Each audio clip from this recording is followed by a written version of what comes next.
What's up, everyone? Today we have Miss Jennifer from Homeschooling from College Credits. Today's conversation was amazing. We go over things like FAFSA, how to get college adult enrollment to be cheaper, what you can do in your state, how to set your kids up to be best prepared for life. Beth, what you have on this?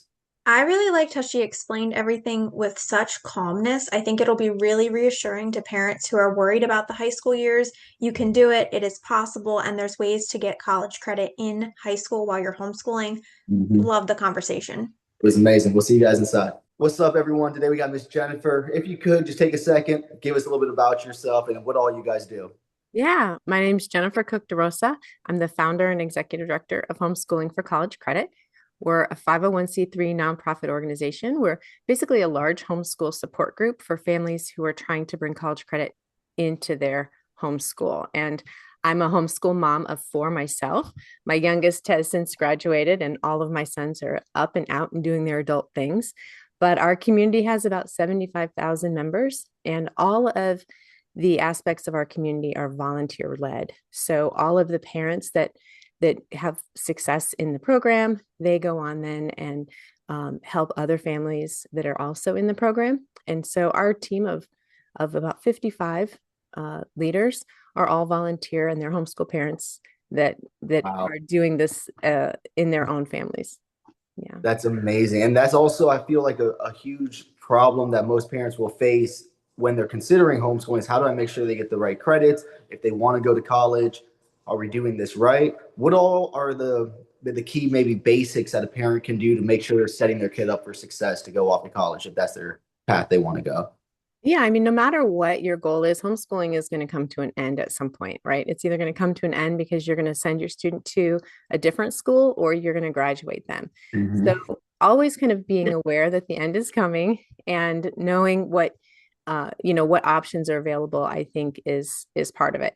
So if your student is looking for college as, what's next, then you want to kind of reverse engineer that plan and think about that there will be an admissions process.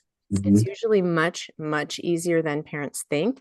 There's a lot of propaganda that goes into hyping up college admissions. It's not hard to get into college, but it's very hard to graduate from college. So if you're looking at college as a goal, one of the things that you can start to do as an on ramp is to start taking college courses or earning college credits during high school, because that allows your student to not only continue homeschooling with you, but also earn high school credit for their college courses or college credits that they earn. Also, then meet admissions requirements for when your student goes to college. But then the third really cool thing is that those credits can count towards their degree later. And usually they're a much lower cost. So, a homeschool family that's thinking about the cost of college and things like that, they can shave the cost of their degree by 25, 50% sometimes just by bringing college credit in during high school. And I'll say you gave those 3 points, and I will say there's a fourth point from personal experience when I started dual enrolling because I was homeschooled my whole life. So obviously my friends joking up my family, oh yeah, you get good grades because your mom grades everything. But then when I did get a chance to go in early and I was getting good grades in those classes, not only did it reaffirm to myself, like, okay, hey, I am smart, even to these people, because I'm doing better than all of them now. But it also gave me the confidence going forward because it is a different environment compared to being homeschooled, where I'm doing my schoolwork posted up on my bed, on the couch, in the kitchen. It's not really a set thing. It gave me a little bit of an introduction to, okay, this is what it's like going in here. So for the fourth point, I would say it definitely gives the homeschooler, at least personally, the confidence before they take that next step, and also the reassurance that, hey, you know what, I am well advanced of where I thought I was, and all the past experience I've had is now validated that yes, I am smart. Obviously, I didn't get Yeah. much smarter since then, but it's like I said, it was a good experience for me. So if there is a homeschooling family out there, I do not only are you getting the, like I said, reduced cost for the tuition, but it did make a difference in me, at least my confidence level of understanding even in this kind of environment, I would still be successful.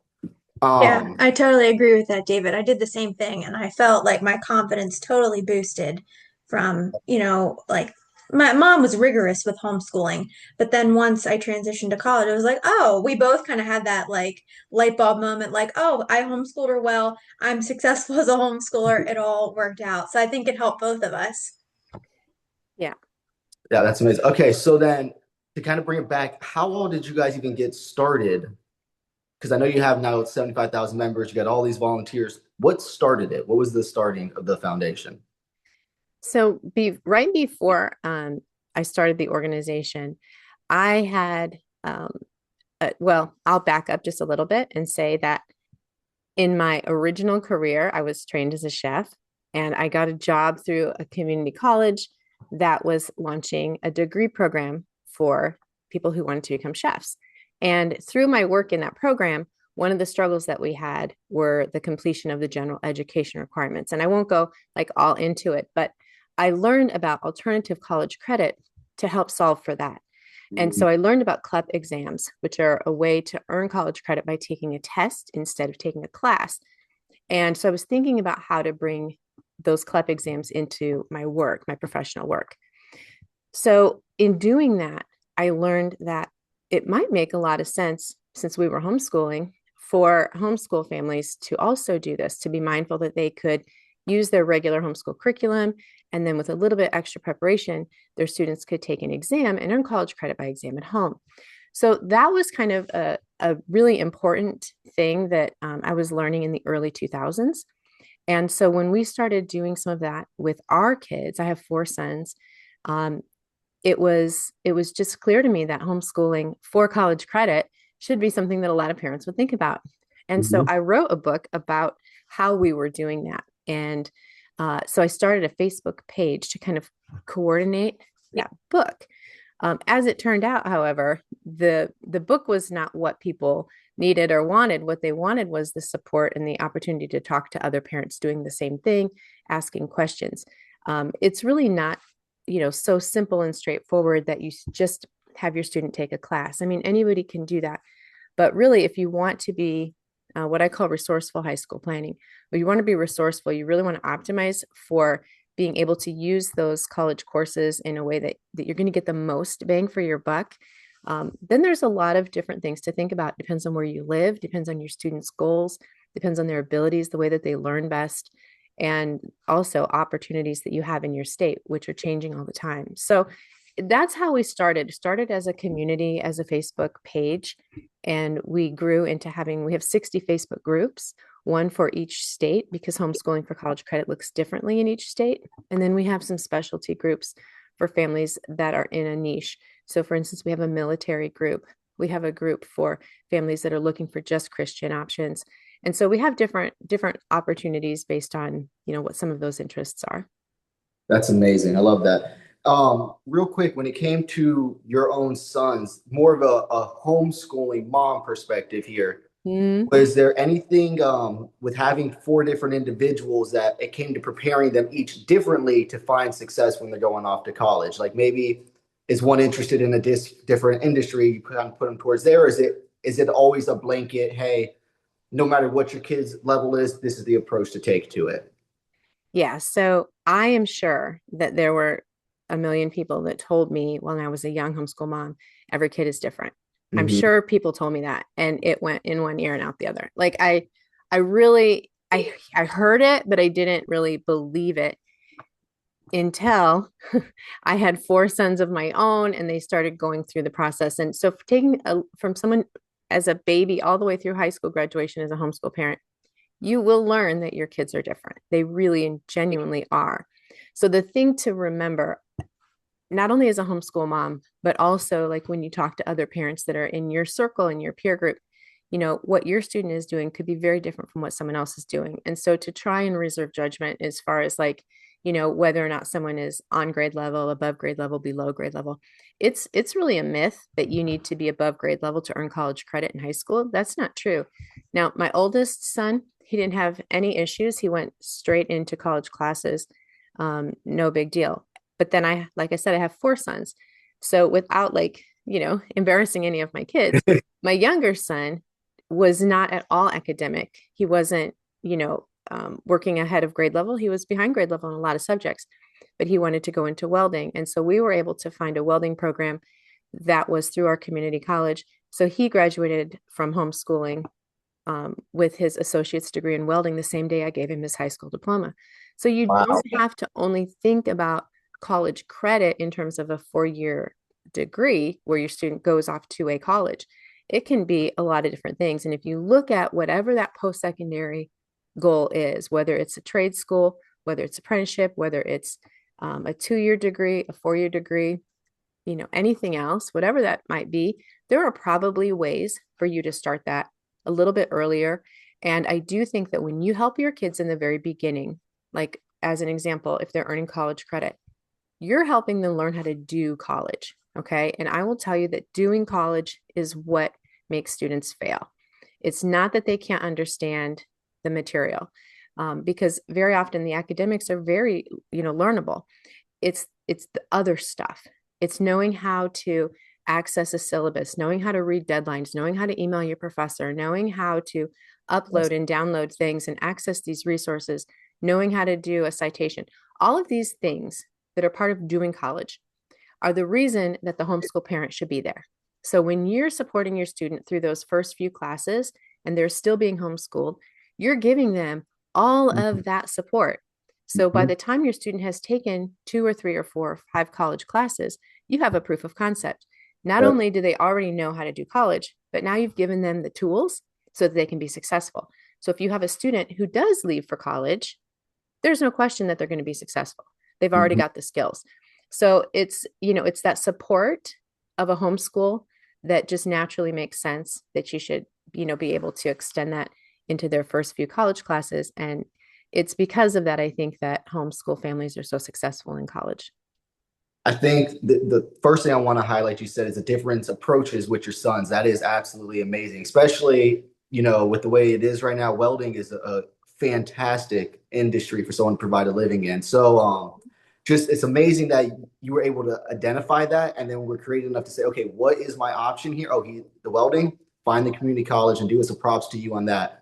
And then, like you said, too, the doing college, it is, once you get into it, you recognize it's just to be successful in college, it's just following instructions and taking the necessary steps that you have to. But at the beginning, it is very overwhelming. And having that, support group, whether it's the homeschool mom, the dad, whatever it is, here, this is the syllabus. This is what you can plan ahead. So now you can read ahead in these subjects so you're a little bit more prepared when you go into class here, Having that little bit of a support group, I think it really does make a difference in finding success in college. Because I went to school and I went with kids a lot smarter than me, but they weren't able to really stay ahead because it was the first time they've ever been put all that pressure at once. They don't have anyone there. They don't really know what they're doing. So I think what you're saying is very important. And it is a difference maker. If your kid's going to go that route, it will make a huge difference in their success rate, I personally believe. David, you're right. And I will tell you that we don't talk about graduation rates of college degrees, but homeschool parents who are thinking about sending their kids to college need to be very, very aware that graduation rates for colleges are very low. Now, in general, if we look at an average, it's about 50%. Okay, so 50% of the kids that are starting college will not graduate in 6 years. So it's the 4-year degree is measured after 6 years, not after 4. So when you go to a college's website and you look, instead of spending all your time on admissions, dig into their website and look at their graduation rates. This is where you're really going to learn whether or not your student is stacked against them, the odds are stacked against them or not. Because if they have a graduation rate of 35%, you should not be focused on admissions. You should be focused on what can I do to make sure that my student's going to be able to graduate from this program in 6 years. And the 4-year rate is usually not reported. They're only required to report the 6-year rate. So when you see that number, that is 150% time. Now, I will also tell you that the program that I was a part of with Eastern Iowa Community College District for 20 years, our graduation rates were in the single digits. So single digits, 9% most of the time I was there. It's like 13 now. So it's a little better. But parents think that when a student doesn't do well in college, that they're told to lean back, let the professionals handle it, send your student off to school. All of those things if that were true, we wouldn't have such low graduation rates. The system is not designed for your student to be successful. And if we just had, 1 in 100 kids that couldn't graduate from college, we could say that student maybe wasn't prepared, or they didn't Mhm. have the support, or they were distracted or whatever. But when half of the students or more are not able to finish, that's definitely telling us something about the system. And so the more that the parent can actually lean in, and the more that the parent can learn about the process of how do you get students to graduate from college, that's going to help them prepare. And I think that it's really married to the high school experience, because as you start to bring in college credit, then a little bit of the rose-colored glasses come off, and we start to see it for what it is. Oh, it's an accumulation of 120 college credits in order to get this degree. How are we going to do that? Oh, look, we can do about 30 of those now, and we can replace English, 12th grade English with English 101, or we can replace, instead of pre-calculus at the high school level, let's do pre-calculus for college credit, and starting to make these swaps, or if I have a student that is going to be a welder, maybe we don't need that 4th year of United States history. Maybe we just need to focus on the welding, because that's what's going to, be a requirement. I love that. And I can see the way your brain works too, because I never would have considered looking at the actual graduation rate when looking into college. That's totally different. So I think that's something that your whole organization working with you guys can really bring into, because when you're going into it, parents are on the mission of get accepted. Mm-hmm. That's kind of where they think like, okay, that's the finish line if we get there. But from what you're saying, there's so much more past that finish line. There's a whole nother race going on. And if you're aware of it, you can find success. And if you're not, you're going to get left behind with it. Well, Um, think about admissions. Think about why the focus is on admissions. And the focus has to be on admissions, because in order for parents to feel special, that their kids are selected, and all of the prestige and the validation and all of the feelings of getting accepted is what helps us justify spending $200,000 on a bachelor's degree. So that is all very intentional marketing. Colleges spend all of their marketing dollars on admissions. Yeah. I did not know that. Yeah. So, in that you're a homeschool mom, so you're well aware. I feel like the very beginning when you're fresh, it's super stressful. But then I feel at the very end, the high school age, there's a lot of stress too of making sure like they are prepared, they're doing the right thing. What are some things to the homeschool moms and dads of the high school age range that you can kind of talk to them about, that going through your experience, you were able to maybe overcome and get past? Well, I think when you are in middle school, that's when panic starts to set in for a Is lot it of middle homeschool school? parents, Yeah. because high school is different, Um, for the most of us live in states that don't have a lot of, documentation and things like that Mhm. required. But for all of us, no matter where we live, once we hit high school, we do have documentation, because we're building a student's transcript. We're documenting their high school credits. Some of us live in states where we have to prove that they can graduate, and we have to meet these graduation requirements. And so there's a lot of differences in kind of the high school piece than Okay. there are in the K-8 part of it. So I would say that having that anxiety is a little bit, expected. It's normal. But what I would also say is that if you talk to the parents like me who are on the other side of it, who've graduated our kids, we will all tell you the same thing. It wasn't as bad as we thought. Once you just kind of learn, number one, you should learn what your laws are for your state so that your student's diploma is valid, because it will be valid, right? And learn what is required versus what's recommended. There's a lot of mistakes in websites and in things that make it look like there are requirements when something might just be a recommendation. The wording is sometimes vague and a little bit loosey goosey, and so parents might mistakenly think that they have a lot of requirements to meet when they might not, and vice versa. Making sure that you are meeting requirements, and that something that is a requirement that is not recommended, that you follow that to the letter. So as soon as you learn like what you have to do, then you can learn as far as like what you want to do. If you live in a state that doesn't have graduation requirements, like I'm in North Carolina, we don't have graduation requirements. We have recommendations. And so if you truly, have an opportunity to look at like your laws and then say, well, wait, if I don't have graduation requirements, that really does mean that I get to craft our homeschool experience for high school exactly like I want to. And so that actually can remove a lot of the stress. Like, Mhm. not to keep mentioning my youngest son, but his high school breakdown, since we knew he was going into welding, was full of industrial arts, blueprints, technical drawing, technical math, things that were relevant to his future. They weren't relevant to someone going into a liberal arts bachelor's degree program. And so, having that confidence that you can, that you can move around within your laws, I think is really freeing. I think you're right. And I think also, like you said too, it could be that relief to the parents need if they can kind of get in there and understand, like, okay, like I said, I have the freedom here. I can do this, or okay, I have to do this. At least now I know what I have to do and Yeah. they can move forward. So what are some more resources that you guys I know you said earlier, and I can't remember if it was when we were recording or not, but you have like different groups depending on like the military, religious, but what are Mhm. all some different resources you guys offer? So really what we do is we only work with the parents. We don't work with Okay. students, but we work with the parents and we teach them how to be a really well-educated guidance counselor for their student. And we do that through a combination of the website, videos and blog posts and things like that.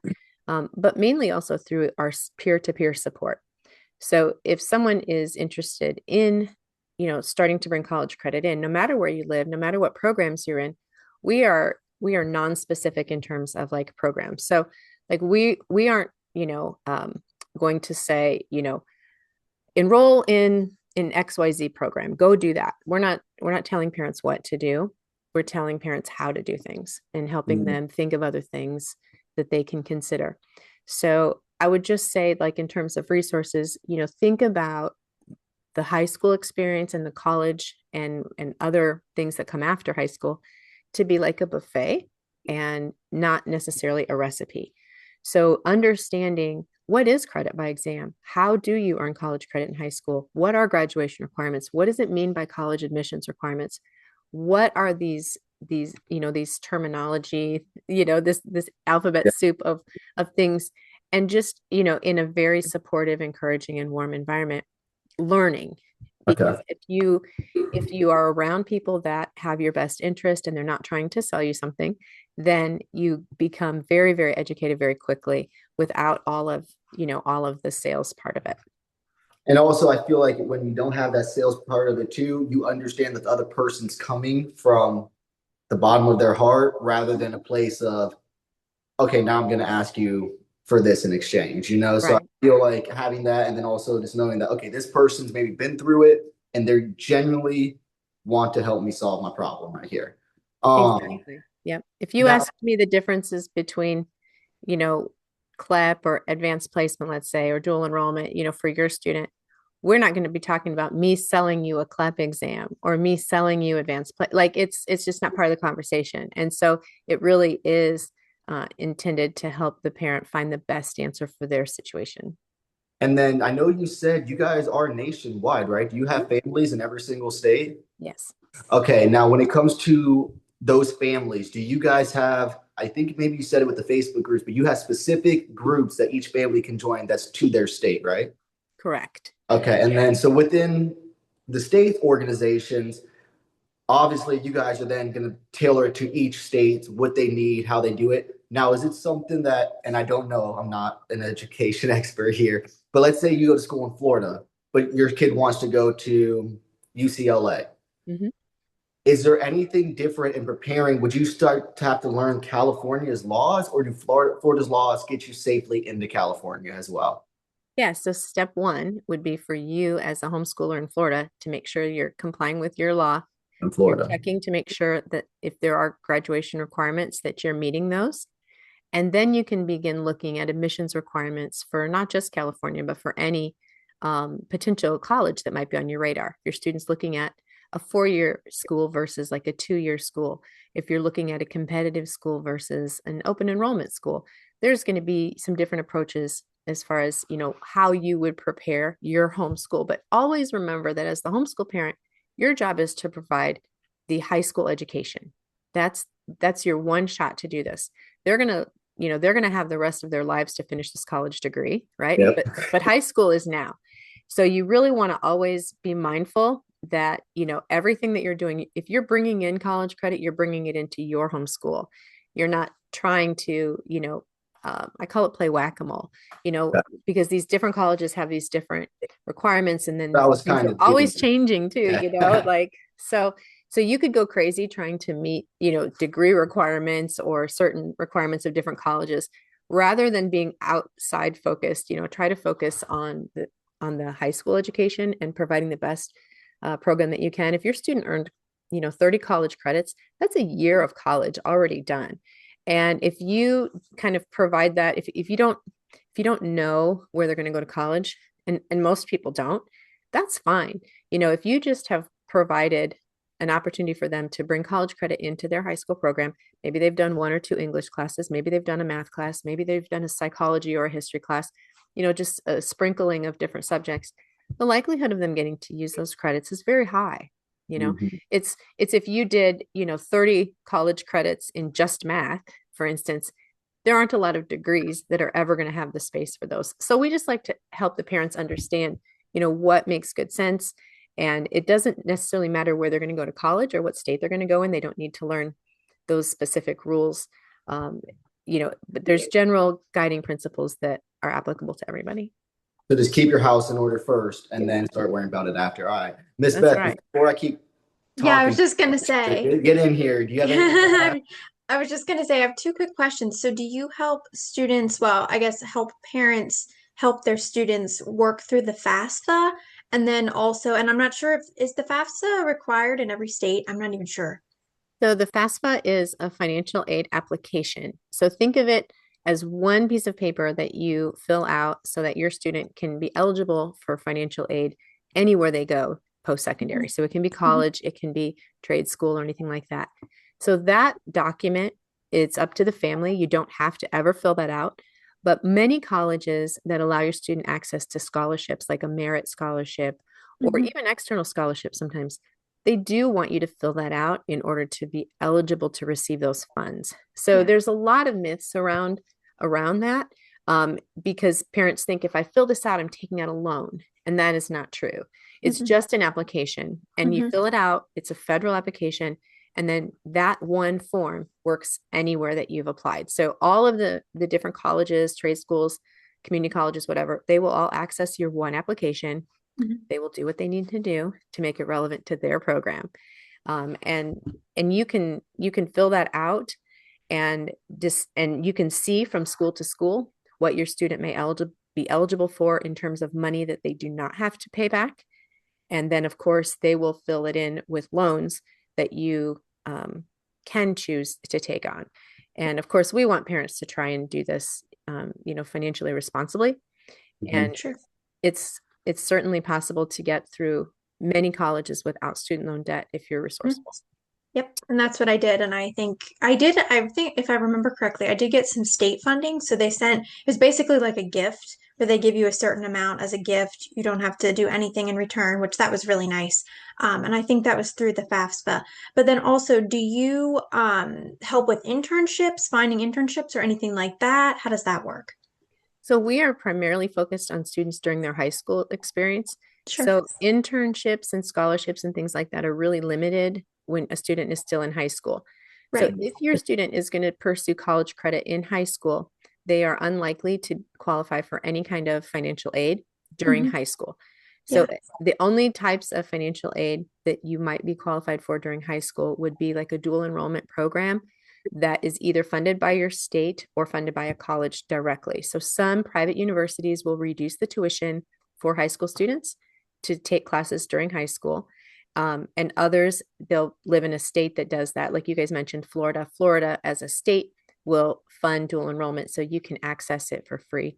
And the internship piece of it is a little tricky, but I will say that as an organization, as a nonprofit, we do have an internship program that we host every summer where Oh, we bring in wonderful. 5 high school students to intern for our organization. And in return, we give them each a scholarship to use for dual Oh, wow. enrollment. So That's amazing. yeah, so it is something that I would say that the parent should consider if their student isn't of working age.